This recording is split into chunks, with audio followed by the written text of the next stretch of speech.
Welcome to Cryptocurrency, a podcast by smart women smushing everything crypto and blockchain into busy mom lives, ensuring the where, how, and what we're learning so you don't have to waste your precious time asking questions. Anything discussed in the podcast is not financial advice, and as with everything parenting, do your own research. Hi, everybody. Good morning, good evening, whatever time it is in your location of the world. This is Hannah with Cryptocurrency and Jen. Hello. Happy to be hanging out today as usual. Today we're going to be talking about a word that really isn't a word. It's FUD. And I think it's something that we probably have all experienced in the crypto universe, Web3 area. Jen, could you define it for us before we get started? Yes. So FUD is another awesome crypto acronym because we're big fans of those, and it means fear, uncertainty, and doubt. And so it gets shortened into FUD. FUD is a tactic that is either deployed purposefully. We see it a lot in the media where they use a lot of fear tactics to either keep people tuned in or, especially with Bitcoin, we see FUD a lot around, Bitcoin is dead, Bitcoin is dying, Bitcoin is over.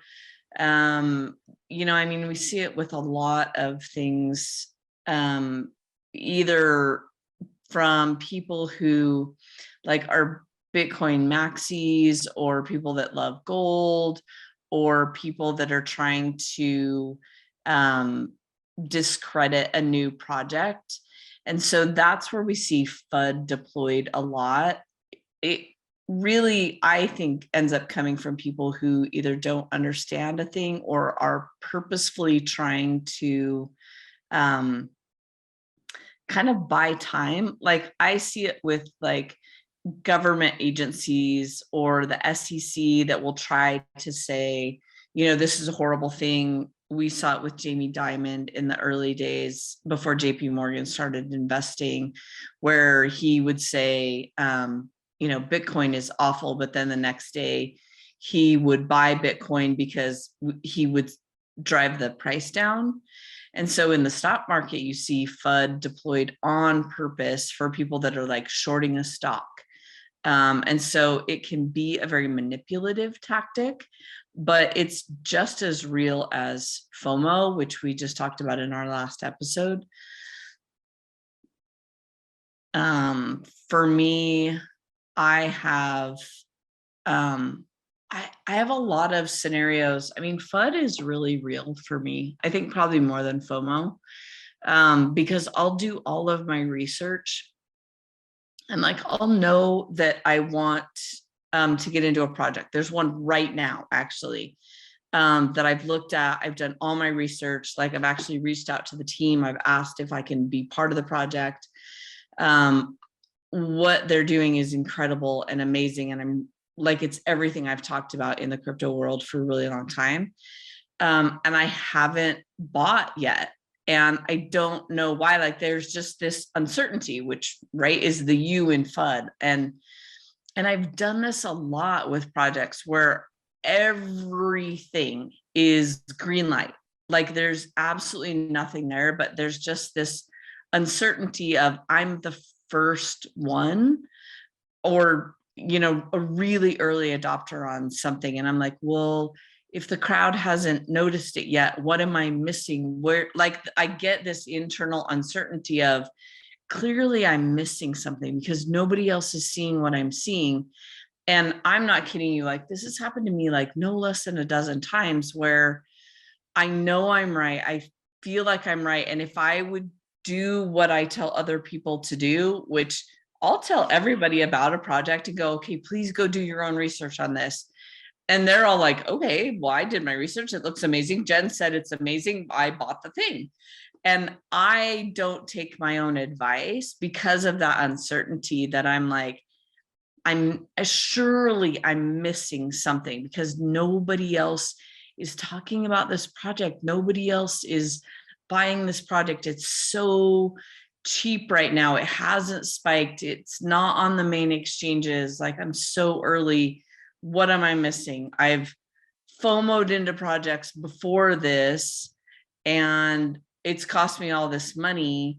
And so I just have this ongoing doubt, like just this internal doubt. And then everybody finds it. Then the price spikes. Then I have FOMO. Sure, then you're like, I'm gonna go whole hog and like, yes, exactly. buy it all. And for Right. twice the price. Yeah. For twice the price. If I'm lucky, twice the price. Most of the time I'm buying in so late, and then I feel stupid. So I'm buying in with more than I would have originally, because now I'm like, oh my gosh, I was right. So now I should really ignore all of my own advice and buy more, because it's going, now I'm going to make so much more money. So I should buy twice as much at 10 times the price. And so it's just this domino effect of horridly bad decisions, where if I could overcome the FUD, and I don't know how to do that. I mean, obviously it's an acronym because I'm not the only one doing it. But it's very real. And so I think that comes back to what we were talking about with FOMO. Is it's something that is really common that we all go through. I mean, I can think of a dozen projects that I have allowed FUD to get in the way of me making what is a very intelligent, well thought out, well researched decision to buy into a project. And I let that uncertainty and doubt. For me, it's less F, more UD. It really is the UD part of FUD that gets me. Well, I think that there's two different types of FUD too. There's the one that's internal to your own self, which I think you're describing, which is like just your own hesitation. Like, you're not getting feedback from other people saying that was a poor project and they did XYZ and the owners were involved in some weird scheme somewhere else, like that is like an external FUD where like someone else is feeding you that information and you don't know if it's true or not, so you can have any project or anything can have FUD attached to it. So like if imagine a politician running for office, they might be a decently good person. I think most people are. I'd like to believe that anyways. Although I might not always agree with our politicians.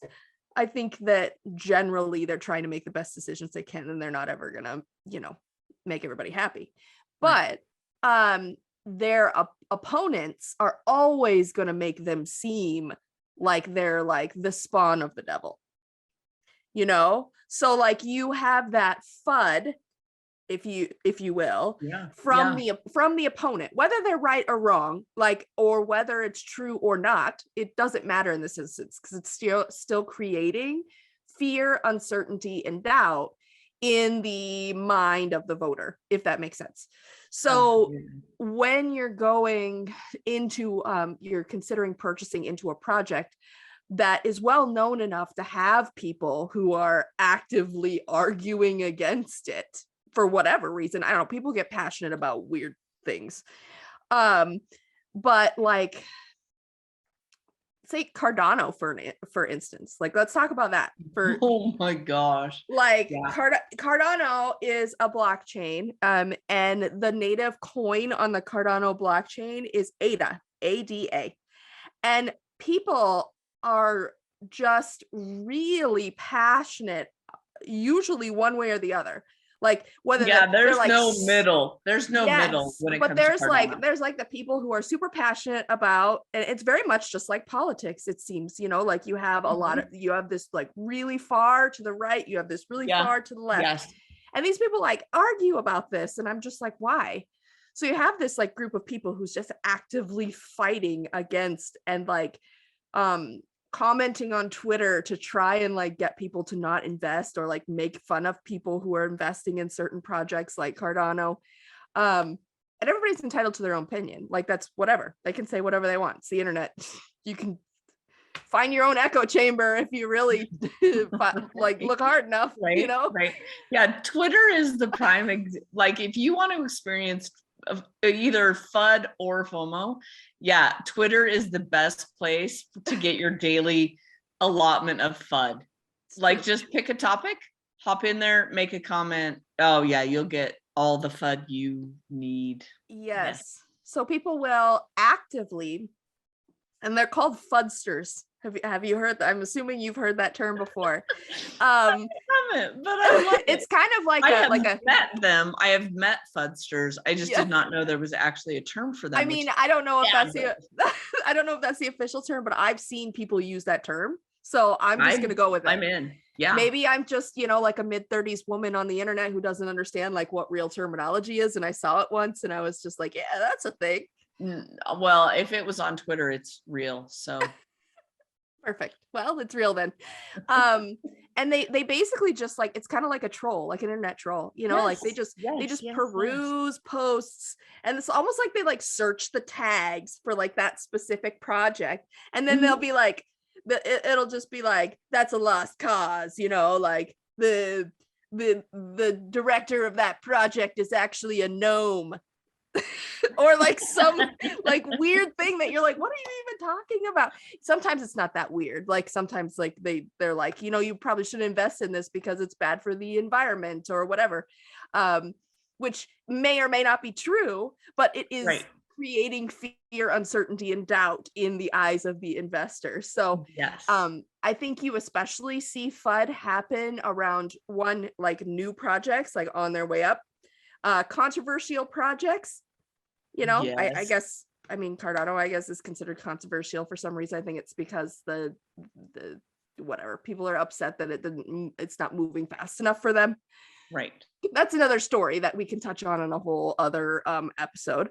But and then you also have like projects that are just that maybe deserve the FUD, but those are the ones that like, I'm like the more someone see some doubt here, like yes, maybe a healthy level of fear is good. Yes, in this instance, maybe it's somebody somewhere should have some fear. Just because you can do a thing doesn't mean you should. Yes. Fear in this instance would be good, but that never happens. No. Yeah. So it's important to make sure that you're researching the project, but you don't want to just like listen to someone on the internet that you've never met or you don't know telling you not to because of XYZ. But it's not a bad thing to keep in mind when you do your research on the project. Like, is what they said true? Like, can you find a reputable resource for, the information that they're giving you? Yeah. But no matter whether it's true or not, it's still FUD because they're still spreading that fear, uncertainty, and doubt. So yes. FUD can be interesting because sometimes you don't know if it's something that's worthy of paying attention to or not. It's hard, right? I mean, and I think it comes back to, just like when you're going to your doctor, right? And you get a second opinion about whatever, something that's probably fearful or important. If you're seeing a lot of FUD around a project, to me, that's usually when I look at that and go, okay, I want to dig into this FUD. Like, why is there so much FUD around this project? Is that deliberate manipulation to drive the price down? Is it, is there any credence to what's going on? Is this coming from developers? Is it coming from the mainstream media? I mean, for me, if I ever see FUD coming from the media, I'm like, oh, okay, like taking that with a grain of salt.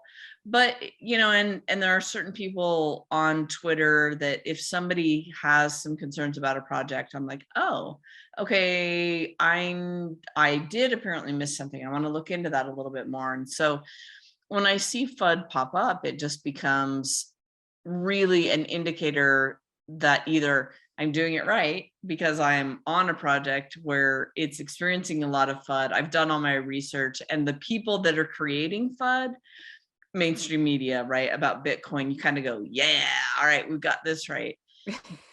Versus, you know, a dev that I respect and admire saying, you know, some of these projects, right, like Cardano, which I love, but I'm definitely a fudster about Ripple because I hate it for lots of reasons.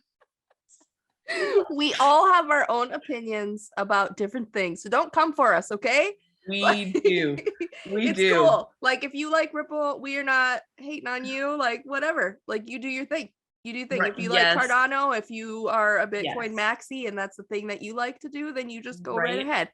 All of the things, right? We all have our own things. Like, obviously, as a Doge lover, like, people have been coming for me for a long time, and I welcome them, and it's fabulous. You know what, Jen? Do you want to hear a secret? Tell me. I am not a Doge fan. What? I know we could have a whole episode of us discussing Doge, but I have kind of strong feelings about Doge. So I'm glad it was successful for you. Right. I have strong feelings also, but maybe it's because I use Doge to pay cash for my brand new fancy pants car that I need a password to get into. Yeah, so maybe it's just jealousy on my end. Because I don't have any of that. And I also never invested in Doge. So I guess I don't have any ground to stand on. Yes. All right. Well, wrapping this episode up, basically FUD is your indication that you need to do a little bit more research on whatever project. And this can happen in it's important to note that not only can it happen in like cryptocurrencies, but it can happen, like I said, anywhere in the entire world. Yeah. It is critical thinking is extremely important in any arena. But it can also happen in like NFTs, like if we're going back into Web3. So crypto and NFTs, I see a lot of FUD, you know, just because people are not really into certain projects and they don't want you to be either. So the main takeaway here is if there is a lot of FUD regarding a project, it's just your indication to try and do a little bit more research. And if you're comfortable with continuing to invest in that project, if the price is low because of the FUD, that could be a good entry point for you. So you have to weigh your pros and cons. And if it's internal FUD, stop thinking about it so much. It's true. It's true. Just go for it. Just do it. Just do it. Yeah. All right, guys. Thanks for joining us on another episode of Cryptocurrency. We will be talking to you soon. Have a great morning or evening or afternoon or whatever it is. Or whatever. Yeah. We'll talk to you later. Bye. That wraps up our conversation for today. If you have any suggestions or questions regarding this episode or any others, please let us know on social media. Thanks for finding the time to visit with us, and we hope to chat with you again soon here at Cryptocurrency.